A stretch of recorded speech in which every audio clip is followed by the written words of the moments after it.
Good day, fellow champions of inclusion. I'm AA Ron, and this is the Inclusive Dad podcast, where we explore inclusion and make it practical.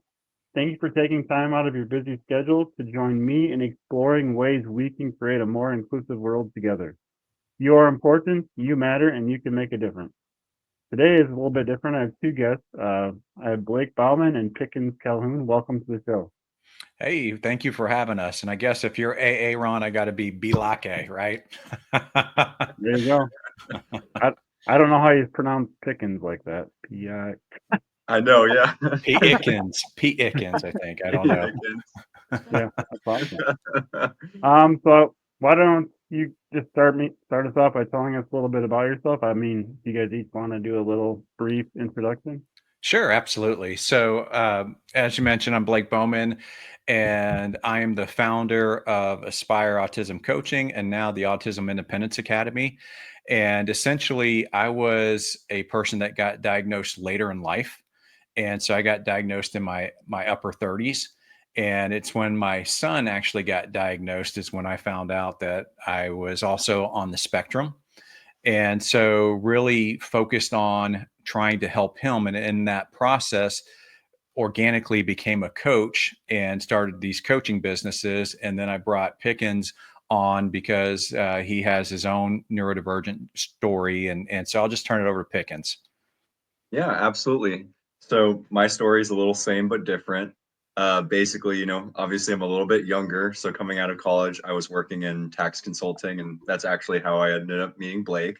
And it was pretty cool because, the tax credit that I really was working on towards the end was something that strived to help, diversity and inclusion.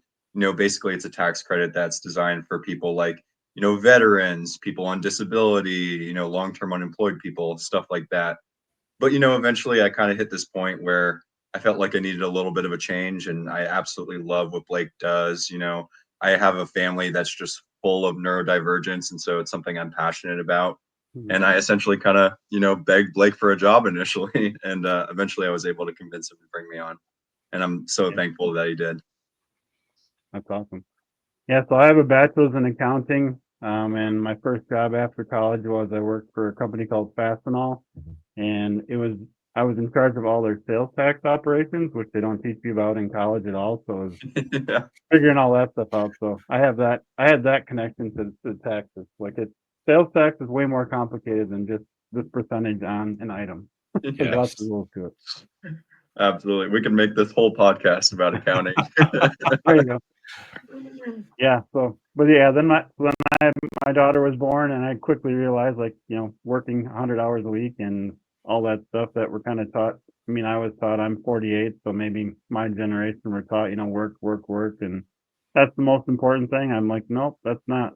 Family is, and I need to spend time with her, and that kind of shifted things for me. So one of the good things that has come out of my journey is just realizing early on that the stuff that I was taught growing up is not what's most important, and that was great. Yeah, we came from a different generation, Aaron, and so work was the most important thing, and you find out you have family that it's beautiful because it switches your priorities, and you actually live a more fulfilling life when you do that. Yeah, for sure, absolutely. So I don't know if you both want to answer this one, but what is your definition of inclusion?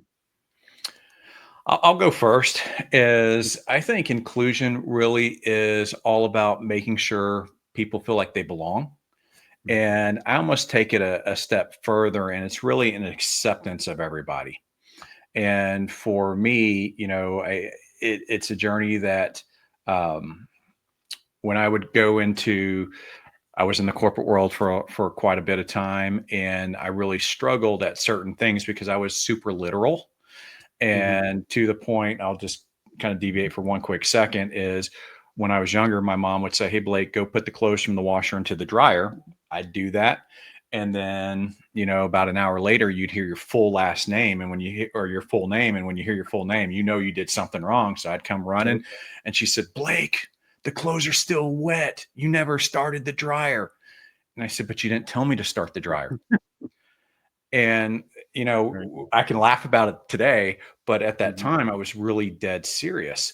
And as I went through my journey getting into like the corporate world, it was really hard because sometimes when people would say things I wouldn't quite understand, and they would think I was being oppositional, and it really wasn't. It's just I wasn't comprehending what they were saying. And so when I think of, inclusivity, I think of being curious and accepting of everybody, and so that's kind of my definition. Yeah. Pickens, Pickens, what do you you want got? to take a stab at it? I mean, it's hard to follow up such a good answer like that, but if there is something that I would add, I think another thing that I view inclusion for, especially, in the context of what we do, is, not just accepting everybody, but being able to kind of maximize everyone and their strengths and things like that. Whether it's, people from different walks of life or, people who have their brains wired in a different way. Because, really the way that I view autism is that it's not a disability at all. It's really a superpower if you can actually harness their gift. And so I think if there's anything I could add to such a good answer about what inclusion really is, it's that I think it's not only bringing everyone in, but also making sure that you're able to maximize everyone's strengths and skills and things like that. Yeah, I love that. So Blake, how old was your son when he was diagnosed with autism?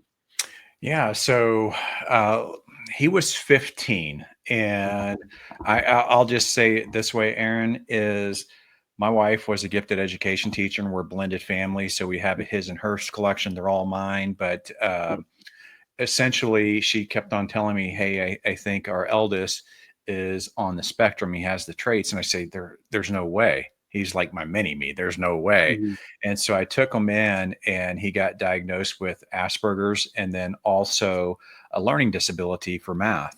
And while I was there, they asked me, "Hey, do you want to do this as well?" And I said, "Sure." So I went and did it as well. And I got diagnosed with Asperger's. I know we don't call it that anymore. Now it's all Yeah. autism, spectrum disorder level 1. But, at that time, Aaron, I was not as inclusive as I should have been. And so I denied it. My wife, being in the education world, wanted to put him on a IEP or a 504 plan. And I told her no. I said, the world's not going to treat him differently. We're not going to start treating him differently now. We got to teach him how to maneuver the current world. And so basically, I decided I get hyper focused on things. I got hyper focused on this. And so I went and I started looking up what autism really was. And then I started looking at the stats, and the stats absolutely scared me. And the stats were like 85% of autistic people don't have full-time employment, and the ones that do are typically underpaid. The second stat was like 87% of them will live with their parents, well into their 30s and sometimes even longer. And then the stats that really said, "Hey, I got to do something," was 7 times more likely to commit suicide, 9 times more likely to get on drugs. And at that moment, I said, "All right, we talked about you kind of shifting your focus." That's when all my focus went to my son. And I just said, "All right, I'm going to build a plan," because part of my, like Pickens mentioned, kind of our genius or gift is strategy and pattern recognition. And so I told my son, "Hey, we're going to really put a plan to help you launch in life." And he says, "Okay, as long as I'm not driving, I'm not going to college, I'm not getting a job, and I'm not going to leave home, I'm in." And I said, "Well, I appreciate your opinion on that. However, that's not quite how life works." And Right. so I put together this 5-year plan, and basically we were able to execute it in 3.5 years. And he got launched in life. He's been living independently on his own since then. He's now 26, and he's been successful in his own right. And life has been dramatically different, because at that time, parents were asking me, "Hey, what did you do to get your son to be able to do these things?" And so I said, "Well, here's the things I started doing." And they said, "Well, can you do that with our kids?" So I started doing that, and they started having success. And I said, "Okay, I think I have a new calling, because this is really an area that I got fulfilled in." Whereas in the corporate world, it was good to have victories, but you just didn't get that fulfillment. And so that's Yeah. what started this journey. Yeah. But yeah, I mean, how much did you ever put him on an IEP then, or no? Did you? I did not. And again, I'm not saying if I had to go back and do it differently, I wouldn't. But what I wanted to do is I wanted to teach him strategies on how Right. to maneuver. So a little bit personal is back in my late teens, early 20s, I was a mess. And I don't know if you ever saw that AT&T versus Sprint commercial where like there's four people in this little car minivan. This text comes through, three of them start laughing, and then the fourth one, the Sprint dude's just sitting there going, that fourth person was me. Okay. And I was very fortunate that my mom was an educator, my dad was an entrepreneur, and we had friends and mentors that stepped up in my life. And they basically said, Blake, you know, your communication is going to be a direct impact on your actual employment and the money you're going to make in life. Mhm. And so one of them challenged me because I felt like I was in a foreign country where, you know, I didn't speak neurotypical. And they said, okay, are you going to expect everybody to speak your language or are you going to speak theirs? And so I went ahead and I became, you know, what I would say multilingual, only in the neurotypical, neurodiverse world, not any other foreign languages. But that opened up, you know, my whole career for myself. And that kind of launched me into life. And so with my son, I started teaching him skills. Now, I'm a big believer in not doing masking. So that's not what I'm saying here is we're not masking anything. In my world, masking is trying to be somebody who's inauthentic to who they are and covering up like stems and things of that nature. Wasn't teaching them that. I was just teaching them how to navigate situations and how to look at things a little bit differently and how to better understand things to help him. And that did involve, we held him back a year in school to help him mature because as you probably are aware, many people that are neurodivergent basically lag in certain maturity levels by, you know, 3 to 5 years. And he was definitely one of them. So we held him back. And that was the best thing that we ever did for him. And that got him into a place where we had systems and structure to help him navigate high school, then college, and then getting into his current employment that he's in. Yeah. So, I mean, it sounds to me like a lot of what was you did with your son was like stuff that you and your family did with him. I mean, to me, I might kind of go off a little bit of a tangent, but I mean, I grew up, I didn't know anything about disability, didn't know anything about this. So I just relied on the school and everybody telling me what we should be doing, which led to like the inclusion piece. At first grade, I went to my daughter's class for lunch and some of the kids were folding towels. And I was like, why in first grade are we already folding towels? Like talking what you said, like how are they going to have good paying jobs if you're already not teaching them, you know, the subject. So kind of went down that path and then kind of, you know, you're in the school system, you had an IEP, you know, there wasn't a lot of, in my opinion, preparing for like once you got older. Part of that was, I mean, your kid's getting older, like I need to accept that she is getting older and we need to, you Yeah. know, switch focus and she's gonna move out of the house like, you know, anybody else. So part of it was me, but just a lot of it sounds like you did a lot of work as yourself and, you know, your wife and the family to help your son out where, you know, there's some families that can't, I mean, they don't have the time or they're not able to do that. I mean, is there some tips maybe for families who aren't able to like hire a coach such as yourself that they can do some things to, you know, make it better for their family? Absolutely, absolutely. One of the things I will tell you is one of the key things that we see where young adults now, and this happens in their teens and tweens, where they really get stuck, is for two key reasons, and there's more, but the two key reasons I'm going to talk about today is one is lack of structure. And when I talk about structure, what I mean by structure is that it's easier to let our kids stay on video games than it is to get them to do chores. Right. And so if you don't have the structure built in where they're doing something that's teaching them adult skills. So in our house, just to give you an example, is we had four kiddos. They're all neurodivergent. Eldest two, definitely on the spectrum diagnosed. The third one, most likely is on the spectrum, never diagnosed. The fourth one's ADHD and dyslexic diagnosed. And so we would divide responsibilities that they each had that they would do, and then we would rotate them every month.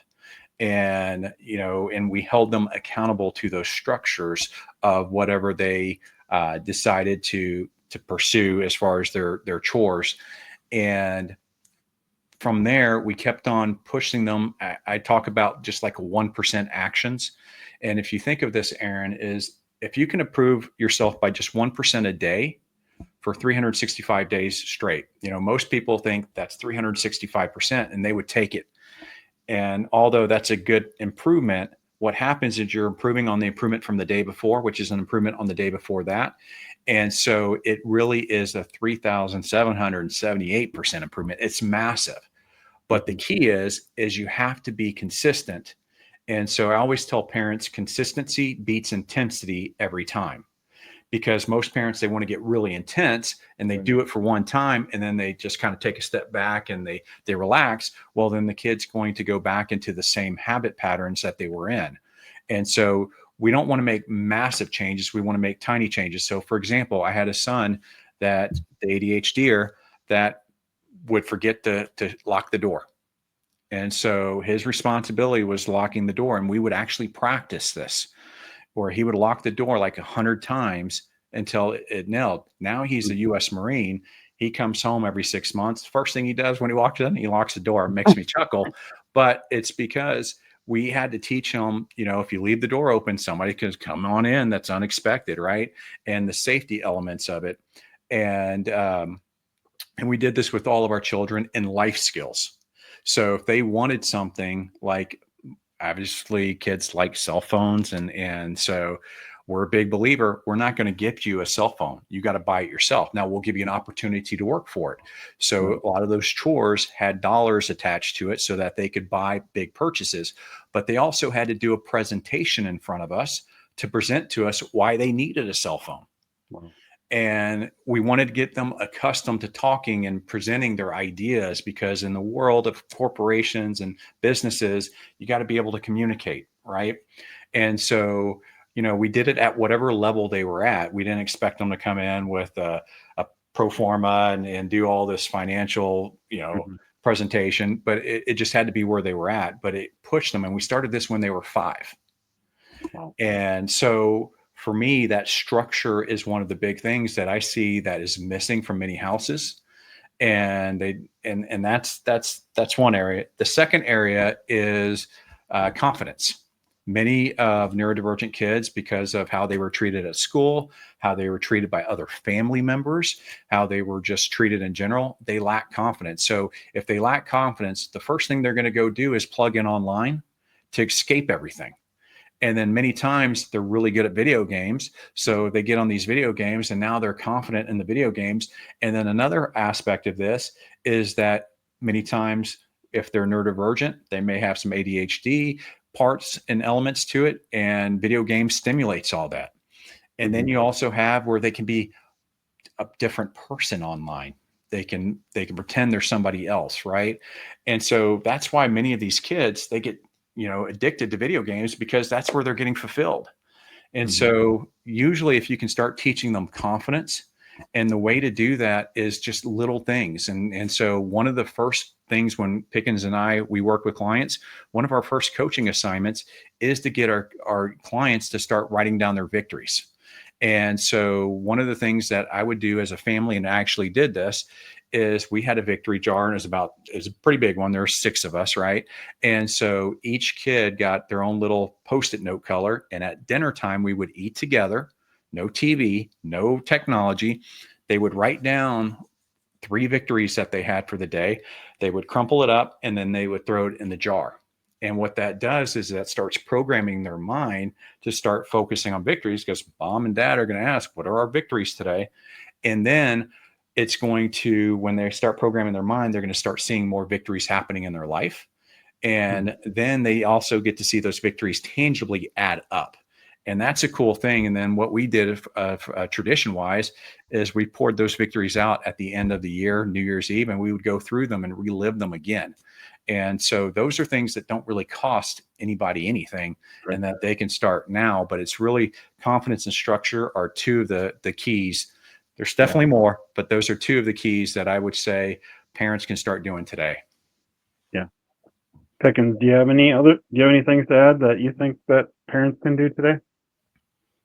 So the perspective that I would take on this is, if there was some things that I could just quickly give somebody that can make a big ROI, you know, I'm going to come at it from the perspective of career. Because as Blake mentioned before, 85% of people on the spectrum, don't have long-term employment, or at least not that they have kind of employment that they want. And, I think that the modern job market is just nothing like anything we've seen before. I'll give you a perfect example. Something as simple as resumes, people think, oh, resumes, they've been the same forever, it's super simple. No. Resumes nowadays are almost always put through either ATS or OCR systems that check it first before a human ever sees them. Yep. And so, unless you know these types of things, you're going to be set up for failure. A lot of people, they have, pretty resumes and things like that. Well, if a robot's reading that, they're going to fail you. And so just understanding the situation we're at in the job market like the one today, can make it so that you can gamify the rules in your own favor. And so like with, ATS systems, it's important to have very simple formatting, make sure that everything is aligned so that it doesn't like throw the robot off and all this stuff, because you could be the perfect candidate and you never get seen. And that's just going to exacerbate the problem that many people on the spectrum today face. And so I think things like that are huge ROI, because it's really easy to make a change there, and it can make a huge impact on, their ability to acquire interviews and jobs and things like that. Yeah. And I'll just piggyback off that. For a parent, what they can do is they can start getting their kids to volunteer. Because what volunteering does is, one, is it gets their kids out into an environment where they're actually doing something and they're working, and that's a confidence builder as well. But it's also a resume builder too. So many kids, they don't have any experience, but if they have volunteer experience, you can use that on a resume. And I see that so much, is that once they start volunteering, their confidence soars. Many of these kids isolate themselves. Well, typically when you're volunteering, you're now in some form of a community. And so you're getting to engage with people. And I know this scares a lot of them. But so parents, do that with your kids at first. And then as they grow, they can do the volunteering and so forth. So we started our kids at the age of 12 doing volunteer work. And then we kept it going until after they got out of school. And now it's their choice whether they do volunteer work, but it's been something that's paid dividends for sure. Yeah. I mean, for me as a parent too, I mean, I keep aging myself, but I mean, it's not uncommon, for people older than me where they worked 50 years at one company. I mean, I don't even remember how many jobs I've had, but like, it's so different now too. Like I said, like you go to work at the meat plant, and when you're 18, you're working there until you retire. That doesn't happen anymore. And just the jobs that are available, or how you can make money. I mean, even since I've been in the job market, I mean, it sounds weird to me that somebody can make a living or, make a lot of money on YouTube or playing video games and that kind of stuff. Do you have any tips or encouragement for parents about supporting their child that, hey, I love to do this thing that me as a parent I don't want them to go down that path, but there are all these possibilities of how to make money or make a living. Do you have any ways that you encourage parents to be open to that? Now parents, I'm talking to you right now. So listen in. The first thing I will tell you is be open. If it's something that excites them, that is a big plus. That may not be their final destination or even their end destination or their first destination, but if that excites them and motivates them, then you want to get excited and motivated as well, because you can use that as you go. It's like many people that in our generation that chased Hollywood and said, hey, I want to go be an actor, I want to be a singer. That's great. If you want to be a social media star, the opportunity's there, but you have to know that all these other stars had other jobs, right? And so we have to have other jobs to be able to pay the bills. And so, that is something that is big. We've worked with people that started their own podcast, and we're talking about 16, 17-year-olds that started their own podcast that are doing incredible. I've worked with a young lady that was in her mid-20s, and she wanted to become a DJ. And Aaron, I know your audience is probably judging me, and they're right. I am not a DJ, but we know how to unleash people's geniuses out of them and help them achieve their goals. Right. And if I would have said logically, hey, I don't think you're going to be a DJ, and crushed her dreams and gone a different route with her. She could have done the other thing, but she wouldn't be fulfilled. What she did is she actually went through the strategy. She put herself out there. She went and bought old DJ equipment from a pawn shop. She started playing in parking lots and ended up playing in an ice cream shop and got selected. And there's a big thing in Texas called Anime Matsuri. People heard her because she was posting things online, and she was playing in this Pikachu outfit and all of this. And she got selected to be the first African-American female DJ for Anime Matsuri. Wow. And, it's incredible the journey that you can go on if you have belief and support from somebody. It doesn't have to be the entire family, but they need somebody supporting them. And if you can support them, you build that trust, and then they're more apt to listen to you, especially if they're not having the success that they want to have, to maybe shift over to something like many of the clients Pickens and I work with, that aren't parents, the young adults or teens. They all want to do video game technology of some sort, whether they're designing video games, designing the UI, UX, video game testers, and stuff like that. And I support all of that. However, I also let them know what are the statistics of achieving that and what it's going to actually take to achieve that, and where they're at. So we give them all the information, and we start going down this path, but we're also going down another path to get them income coming in as well. And as parents, I would just say, accept your kids' dreams, be happy and grateful that they have it, because imagine if they didn't, right? And if you get them going down that path, they're going to get more confidence, and they're more eligible or able to do other opportunities while they're going down that path. Because social media, you don't have to do it from 9 to 5, right? You can go do a different job and then come home. I have clients that will go do a 6-hour job, and then they'll come home and they'll start streaming on Twitch or YouTube or another Instagram and some others. And while they're building their followers up, because they know it takes time to monetize their account and do those things. And so they just need support. And if you do that, you will have a great relationship with your kids. Yeah, for sure. Maybe if each one of you can answer this one, what is one tip you can share to help listeners be more inclusive today? So just something anybody can start doing today to be more inclusive. So I'll jump first, if you're okay with that, Pickens. Yeah. Is what I would do is, and I kind of led off with this, and when you asked me kind of what inclusion was, is I would try to normalize differences. And the way I would do that is through open conversations. I believe curiosity is something that will eliminate a lot of friction. It will eliminate a lot of fear. I think many times when somebody's different, we're fearful of them. And so, if we can go in and be curious without judgment, then we can absolutely learn what's going on. And from there, we can actually celebrate the differences a little bit. And so curiousness is kind of that key that I would say. And this is for any inclusivity, not even just neurodiversity, right? It's anything. It's curiosity is what I think is the key. Yeah. The way that I would kind of approach this question is something that I talk about, especially in the context of, social skills and things like that. Because when I'm working with a client and they're like, I just don't know how to connect with people, and something that I tell them all the time, and I actually got this from Blake, is people absolutely love when you ask them for help. And so many people on the spectrum have so much to offer the world, whether it's somebody who's, obsessed with plants or obsessed with, religion or philosophy or whatever, people absolutely adore it when they get asked for help. And so whether you're somebody who's on the spectrum, who's trying to connect with people, if you can find something that you can ask them for help, they're going to absolutely love it. And if you have somebody who's on the spectrum in your life and you're trying to connect with them, ask them for help. So, it could be, a random person and, they just love plants. I'll use that as an example and be like, hey, I keep killing my house plants. What am I doing wrong? You'll just see them open up in a way that is just amazing.